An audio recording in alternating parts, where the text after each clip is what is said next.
دي بتكون في شريط الابراج السياحيه. ده مثلا هنلاقي عندنا اركا، هنلاقي عندنا اويا، بيراميدز، النيل، كل ده في شريط الابراج السياحيه.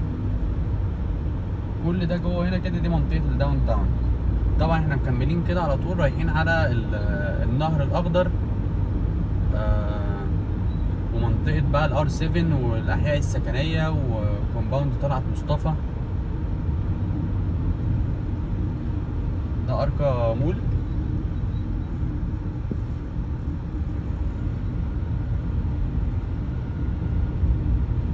ده ميدان الداون تاون.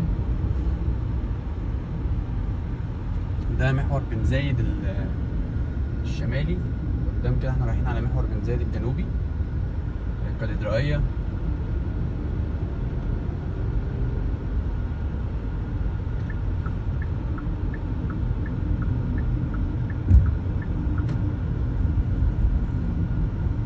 كده ده منطقة الداون تاون اهي. اللي فوق ده نيل. ده كومباوند جوهرة. تمام. ده تبع هنا دي قطعة الأرض بتاعت طلعت مصطفى، الفلل والعماير كلها هنا. كل اللي فوقينا ده بقى ال ار دي، اللي هو ده. داخلين طبعا على الكاتدرائية ومنطقة الار 7.